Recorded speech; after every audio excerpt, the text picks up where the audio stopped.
Allure dans une direction de l'habitat, de l'urbanisme et des paysages. Voilà, vous avez tout dit. Bon, merci, j'ai pas du tout la pression sur la sortie des décrets, du coup. Écoutez, merci pour tout. J'ai envie de me dire merci pour tout depuis le départ. Parce qu'avant de parler évidemment de ce que vous attendez, c'est-à-dire quelques lumières sur le calendrier de sortie des décrets, je voudrais quand même mettre un peu en perspective pour voir un peu d'où on vient et comment est né finalement, comment sont nées les dispositions de la loi Allure et comment on est en train d'élaborer les dispositions des décrets actuels. Quand on parle froidement de la loi Allure, on peut résumer les choses de manière assez froide sur l'habitat participatif. La loi Allure a créé une dizaine d'articles dans le Code de la construction et de l'habitation pour créer des coopératives d'habitants et des sociétés d'attribution et d'autopromotion. Une fois qu'on a dit ça, ça parle pas, c'est froid, et ça ne rend pas compte de la richesse des débats qu'on a eus au moment de l'élaboration de la loi Allure. Et je voudrais en dire deux mots quand même. Parce que la concertation a commencé autour du 10 octobre 2012 et la loi Allure est sortie en mars 2014. Ça veut dire que pour tous ceux qui y ont participé, c'est quasiment un an et demi de vie consacré à cette loi. Cette loi, globalement, c'est plus de 130 articles. Sur le débat parlementaire en première lecture, on était à peu près entre 1500 et 2000 amendements par lecture. Sur ces 2000 amendements, il y en avait à peu près 40% qui concernaient les affaires dont j'ai la charge, donc les questions relatives aux organismes de logement social, les questions relatives aux rapports locatifs, notamment l'encadrement des loyers. L'encadrement des loyers a pris à peu près, pour vous donner une idée un peu statistique, sur ces 1500 à 2000 amendements, on en avait entre 400 et 600 qui concernaient le seul encadrement des loyers. Alors finalement, dans tout ça, quelle est la place de l'habitat participatif ? L'habitat participatif dans la loi Allure, c'est un article, une dizaine d'articles du CCH, mais c'est un article, c'est l'article 47, comparé aux 130 et quelques articles de la loi Allure. Donc numériquement, c'est pas très important.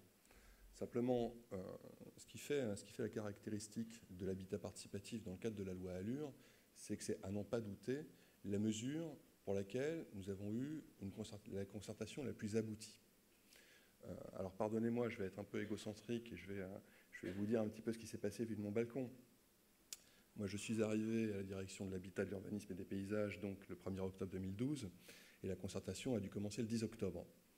Je dois vous dire que, et ça rejoint les propos qui ont été tenus précédemment, je n'étais pas totalement préparé venant de la direction du budget et du ministère des Finances à parler d'habitat participatif.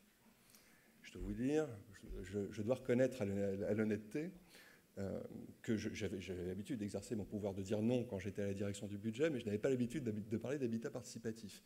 Et c'était un sujet, pour être tout à fait franc avec vous, c'était un sujet qui, au sein de ma sous-direction, avait émergé. On connaissait l'habitat participatif à travers des procédures très classiques du Code de la construction et de l'habitation, du CCH, mais la démarche était très largement inconnue, y compris des services du ministère. Alors il y a eu plusieurs phases finalement dans cette concertation. Je parle sous le contrôle d'Alain Youn qui me démentira s'il le souhaite, mais c'est comme ça que je l'ai vécu. Il y a eu plusieurs phases dans cette concertation. Il y a eu une phase de découverte où je crois qu'on s'est un peu apprivoisés les uns et les autres. Il y a eu 4 ateliers nationaux, il y a eu un certain nombre d'ateliers thématiques à côté, et on a commencé par apprendre à se connaître. Je crois que ça s'est fait relativement facilement. Et puis après, la commande qu'on avait, c'était mettez quelque chose en forme, sécurisez le processus et portez quelque chose qui fasse l'objet d'une reconnaissance de l'habitat participatif dans la loi. Autrement dit, quand on est arrivé, du point de vue juridique, on partait un peu d'une feuille blanche. Et finalement, on est parti de cette feuille blanche pour essayer d'écrire ce qui est arrivé finalement, ce qui a débouché à l'article 47 de cette loi Allure. Alors, au départ, je dois vous dire que quand on nous a dit eh bien, il faut monter un dispositif de toutes pièces, je dois vous avouer là aussi que nous étions un peu tous, je ne sais pas pour vous, mais en tout cas nous étions un peu dubitatifs.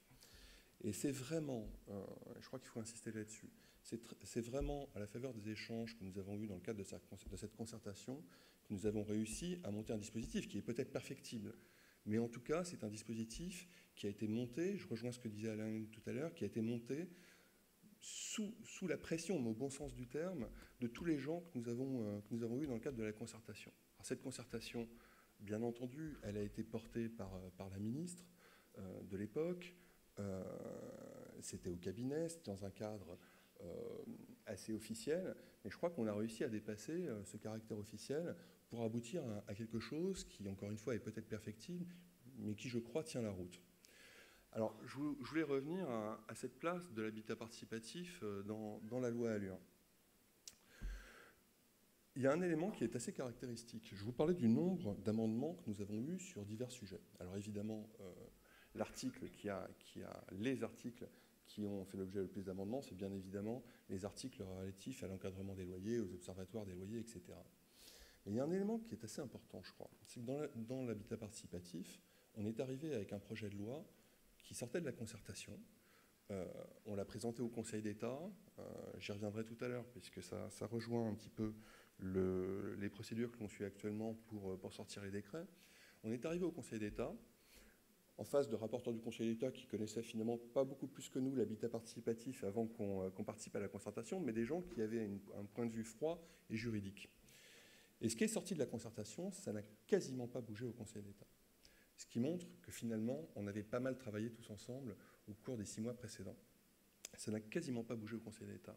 Alors il y a eu des amendements, le texte a été enrichi, mais personne au cours de la discussion parlementaire n'a remis en cause cette démarche d'habitat participatif. Encore une fois, elle a évolué, notamment pour l'intervention des bailleurs sociaux.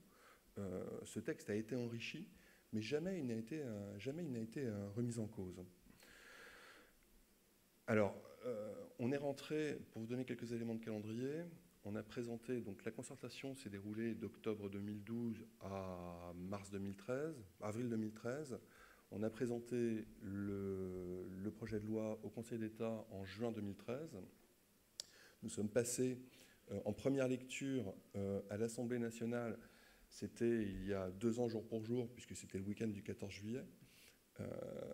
Car il faut savoir que si les lois qui passent à l'Assemblée ou au Sénat le mardi ou mercredi sont examinées avec conscience par les services de l'État durant le week-end précédent. Donc le week-end du 14 juillet, nous étions à 2 ans jour pour jour en train d'examiner tous les amendements de la loi ALUR. Donc on est sorti en juin 2014. Pardon.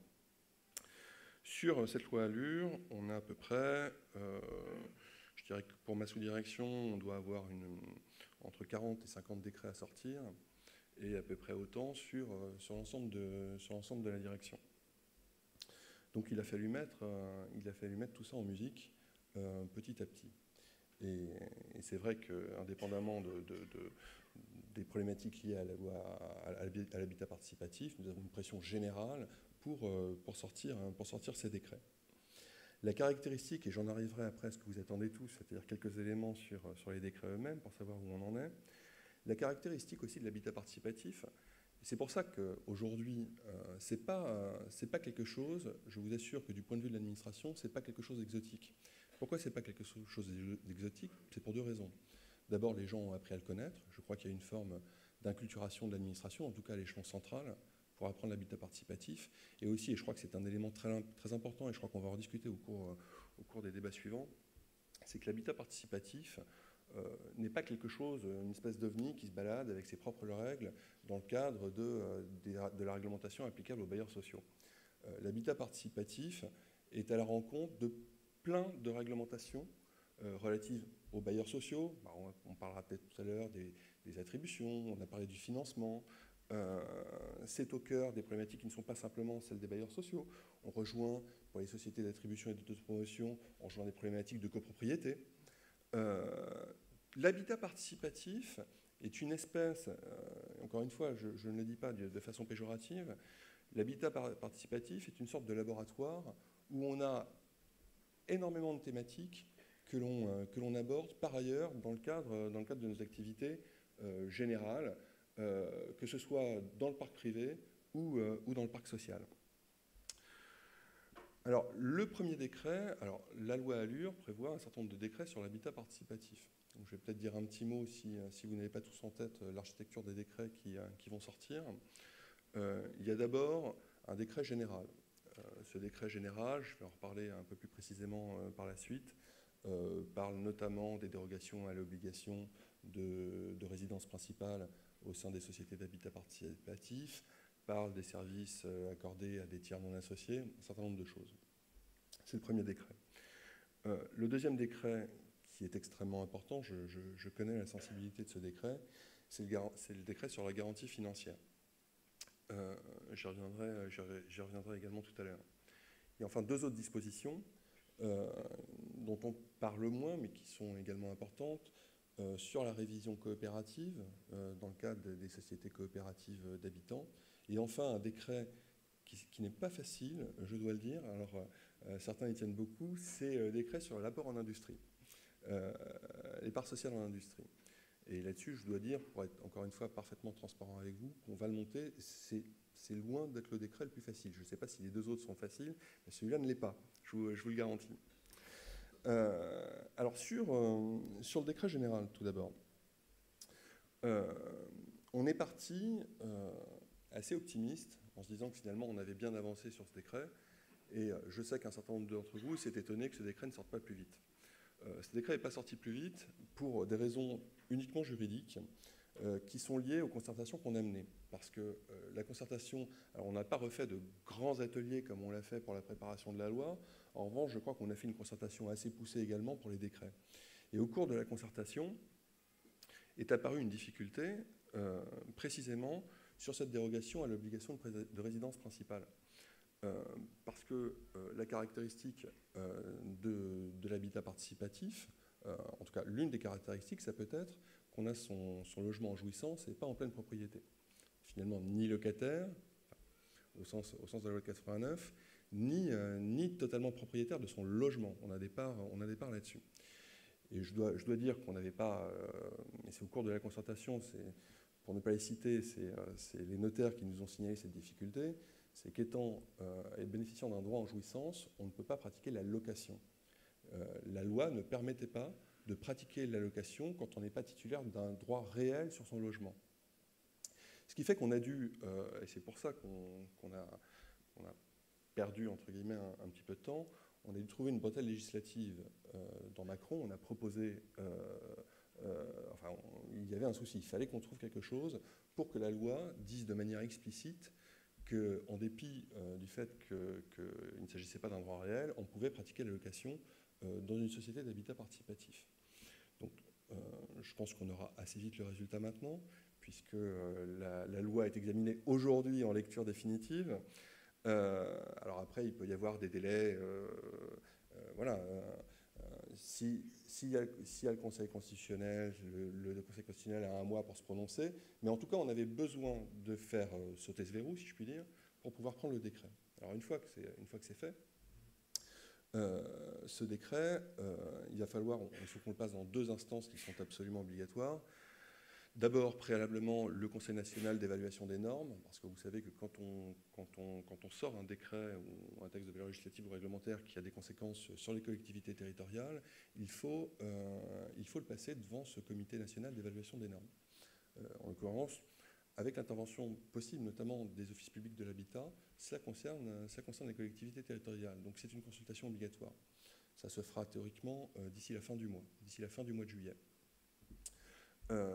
Donc ça, c'est la première chose. La deuxième chose, c'est qu'il va falloir passer ce décret en Conseil d'État. Et le Conseil d'État sera, je vous l'assure, immédiatement saisi après la promulgation de la loi Macron. Évidemment pas le présenter au Conseil d'État tant que la loi Macron n'est pas définitivement entrée en vigueur. Donc dès que cette loi sera entrée en vigueur, nous le présenterons au Conseil d'État. Alors le Conseil d'État, on est évidemment soumis à la charge de travail du Conseil d'État. On peut supposer que l'examen du Conseil d'État se fasse d'ici le mois de septembre. Et c'est pour ça que la ministre évoque une sortie du décret au mois de septembre. Et a priori, sauf accident industriel totalement indépendant de notre volonté, le décret devrait sortir au mois de septembre. Alors pour entrer un peu plus dans le détail sur les dispositions de ce décret, je vous le disais tout à l'heure, il y a plusieurs grandes thématiques dans ce décret. Donc je vous en ai déjà parlé. Il y a l'encadrement de la possibilité de déroger à l'obligation de résidence principale faite aux associés. Il y a l'encadrement de la possibilité de louer son logement, qui est le corollaire. Il y a l'encadrement des services qui peuvent être offerts à la société, par la société à des tiers, pardon. Et il y a quelques précisions sur le fonctionnement de la société elle-même. Alors tout d'abord, je ne vais pas évidemment vous exposer toutes les dispositions du décret, d'abord parce que ça serait fastidieux, et ensuite, encore une fois, parce qu'il n'est pas encore validé par le Conseil d'État, et tant qu'il n'est pas vu par le Conseil d'État, il peut encore évoluer. Ce que je peux vous dire néanmoins, c'est que sur la dérogation à l'obligation de résidence principale et à la faculté qu'auront les associés de louer leur logement, on prévoit, un peu comme c'est le cas d'ailleurs dans la loi de 89, la possibilité d'obtenir cette dérogation de droit dans un certain nombre de cas limitativement énumérés. Par exemple, la perte d'emploi ou l'obligation de mobilité pour lesquels les gens n'ont vraiment pas le choix. Les autres cas de dérogation seront soumis à l'approbation de l'Assemblée générale de la société. Ce sont des dispositions communes aux sociétés d'attribution et d'autopromotion et aux sociétés coopératives d'habitants. Il y a également, je vous en ai dit un mot tout à l'heure, il y aura également des dispositions sur les conditions dans lesquelles les tiers non associés peuvent bénéficier des services de la société. Et ensuite, il y a un certain nombre de règles qui sont spécifiques à chacun des types de sociétés. Les provisions pour gros travaux, les provisions pour impayés et charges locatives,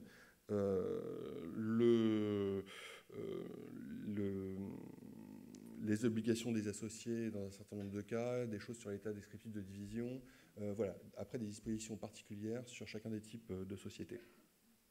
Donc je dirais que ce décret, il est dans les tuyaux. Encore une fois, il peut encore bouger. Le Conseil d'État va examiner ce qu'il y a dedans. Aujourd'hui, encore une fois, on voulait vraiment sécuriser. On ne voulait pas sortir un décret qui ne soit pas sécurisé. Aujourd'hui, grâce à l'amendement qui a été déposé dans la loi pour l'activité et la croissance et l'égalité des chances, on est aujourd'hui, je crois, sur un dispositif qui est relativement sûr. D'accord. Alors ça tombe bien, décret garantie financière. Alors le décret garantie financière, clairement tout le monde l'attend celui-là. Il sera pris d'ici la fin de l'année, c'est ce que disait la ministre. L'option qui est retenue à ce stade par le ministère, et nonobstant les travaux qui pourront être menés par ailleurs, on parlait notamment des travaux de la Caisse des dépôts et consignations qui pourront continuer, l'option qui est retenue à ce stade par le cabinet est la suivante, par le ministère. C'est aujourd'hui de sortir avant tout un texte sur la garantie financière. Parce que je crois qu'il y a besoin de rassurer les assureurs, les banquiers. Il faut qu'il y ait quelque chose qui sorte à ce stade sur ce décret. L'option qui est prise aujourd'hui, c'est d'avoir une garantie qui soit une garantie privée et qui soit une garantie à minima pour ne pas plomber les comptes des associés qui s'inscriront dans la démarche. Encore une fois, cette option de la garantie privée se justifie aujourd'hui par le fait que le recours à quelque chose qui serait une garantie publique est quand même subordonné au fait qu'on ait une carence du marché. Et on ne peut pas présupposer avant une étude complète qu'il y a carence du marché. Donc il faut qu'on passe de toute façon par ce système privé avant d'aller, le cas échéant plus loin, si passer par quelque chose du public, si on constate véritablement la carence du marché. Donc concrètement, ce décret aujourd'hui, on envisage de prévoir dans ce décret une garantie financière sous forme d'une avance de trésorerie, alors pour une durée qui reste à déterminer, dans deux cas, en cas de défaillance d'une entreprise intervenant dans la construction et en cas de défaillance d'un associé. Voilà où on en est aujourd'hui. La rédaction n'est pas encore stabilisée, il y aura encore des concertations, mais ce décret sortira d'ici la fin de l'année. Voilà ce que je peux en dire. Le décret sur la révision coopérative, je crois que là aussi, ce n'est pas forcément le plus compliqué, mais nous allons compter sur vous, là encore, pour l'enrichir, pour essayer de le monter, ce décret.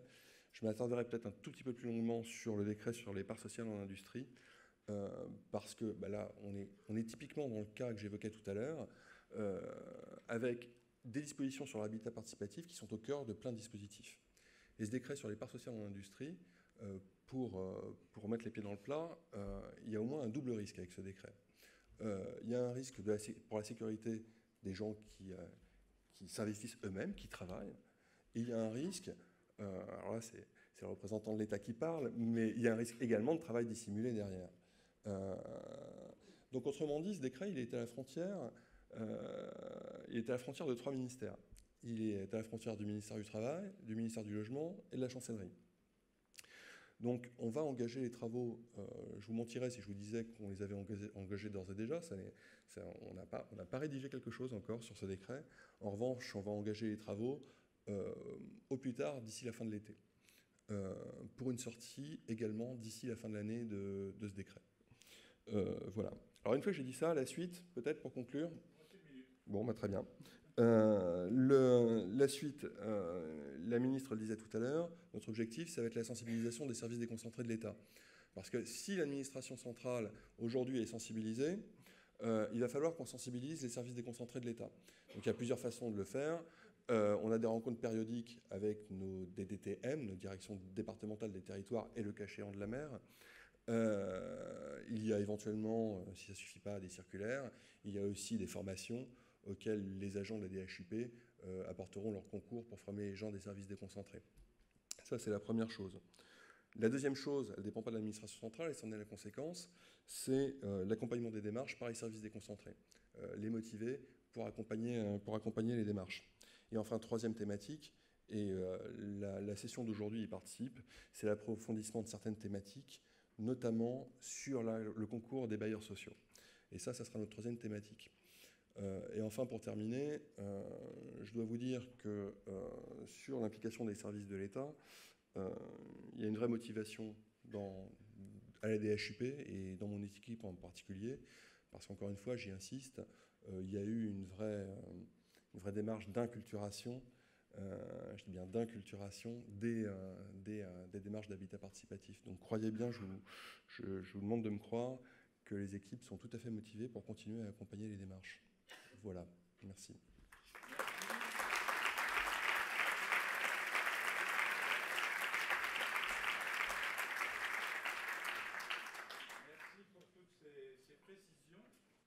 On va venir avec le cadre, c'est rempli pour vous. On va vous retrouver tout à l'heure dans la table ronde autour du logement social. Vous pourrez revenir